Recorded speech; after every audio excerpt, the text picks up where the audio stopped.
आदौ कर्म प्रसंगात् कलयति कलुषम् मातृकुक्षौ स्थितम् मा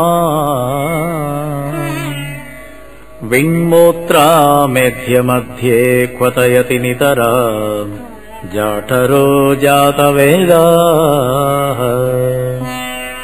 यद्यद्वै तत्र दुःखं व्यथयति नितरा शक्यते केन वक्तुम् क्षन्तव्यो मे पराधः शिव शिव शिव भो श्रीमहादेव शम्भो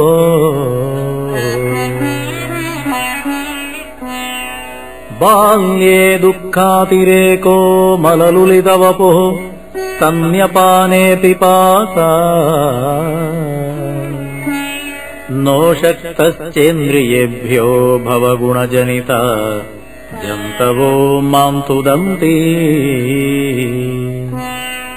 नानारोगादिदुःखाद्रुदनपरवशः शङ्करम् न स्मरामि क्षन्तव्यो मे पराधः शिव शिव शिव भो श्रीमहादेव शम्भो प्रौढोऽहम् यौवनस्थो विषयविषधरैः पञ्चभिर्मर्मसन्धो दष्टो नष्टो विवेक सुतधनयुवती स्वादु सौख्ये निषण्णः शैवी चिन्ताविहीनम् मम हृदयमहो मानगर्वाधिरूढम् क्षन्तव्यो मे पराधः शिव शिव शिव भो श्रीमहादेव शम्भो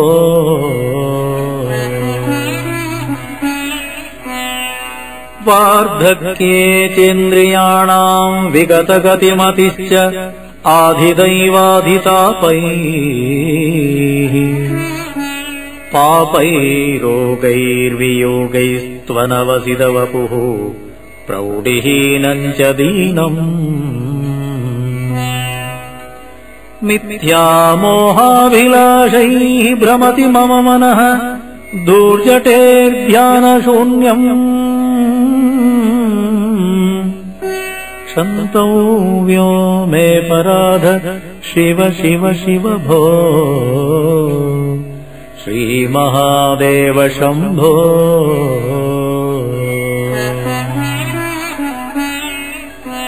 नो शक्यम् स्मार्तकर्म प्रतिपदगहन प्रत्यवायाकुलाख्यम्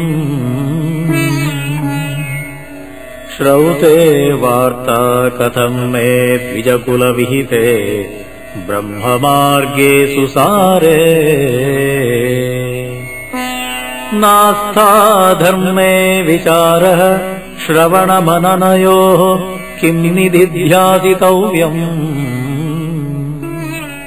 क्षन्तव्यो मे पराधः शिव शिव शिव भो श्रीमहादेव शम्भो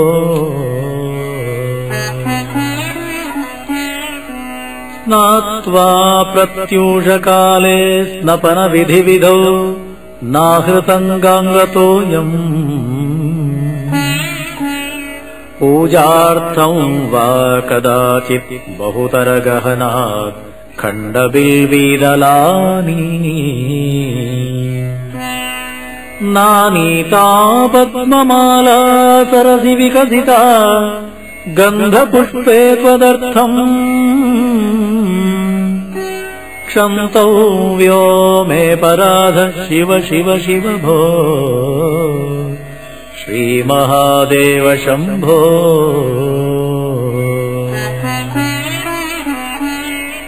दुग्धैर्मध्वाज्ययुक्तैः दधिसितसहितैः स्नापितम् नैव लिङ्गम् नोलिप्तम् चन्दनाद्यैः कनकविरचितैः पूजितम् न प्रसूनैः धूपैः कर्पूरदीपैः विविधरसयुतैः नैव भक्षोपहारैः क्षन्तव्यो मे पराधः शिव शिव शिव भो श्रीमहादेव शम्भो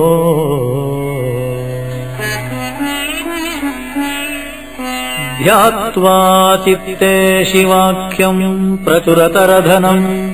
नैव दत्तम् विजेभ्यः हव्यम् ते लक्षसङ्ख्यैः हुतवः वदने नार्पितम् बीजमन्त्रैः नो तप्तम् गङ्गतीरे व्रतजपनियमैः रुद्रजाप्यैर्न वेदैः क्षन्तव्यो मे पराध शिव शिव शिव भो श्रीमहादेव शम्भो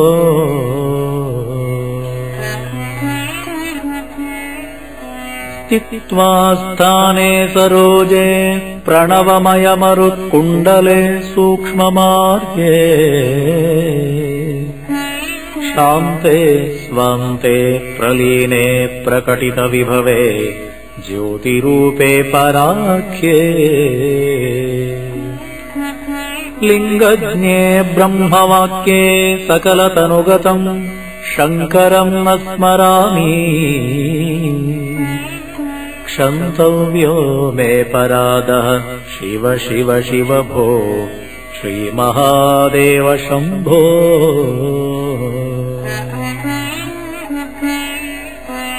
नग्नो निस्सङ्गशुद्धः त्रिगुणविरहितः ध्वस्तमोहान्धकारः नासाग्रे न्यस्तदृष्टिर्विदितभवगुणः मैव दृष्टः कदाचित् उन्मन्यावस्थया त्वाम् विगतकलिमलम् शङ्करम् न स्मरामि क्षन्तव्यो मे पराधः शिव शिव शिव भो श्रीमहादेव शम्भो चन्द्रोद्भासितशेखरे स्मरहरे गङ्गाधरे शङ्करे सर्पैर्भूषितकण्ठकर्णविवरे नेत्रोत्थवैश्वानरे दन्तित्वकृतसुन्दराम्बरधरे त्रैलोक्यसारे हरे मोक्षार्थम् कुरु चित्तवृत्तिमखिलाम् अन्यैस्तु किङ्कर्मभिः किं वानेन धनेन वाजिकरिभिः प्राप्तेन राज्येन किं वा पुत्रकलत्रमित्रपशुभिः देहेन गेहेन किम् ज्ञात्वैतत्क्षणभङ्गुरम् सपदिरे त्याज्यम् मनो दूरतः क्षन्तव्यो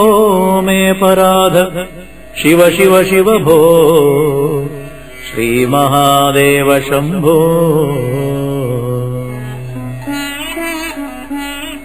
आयुर्नश्यति पश्यताम् प्रतिदिनम्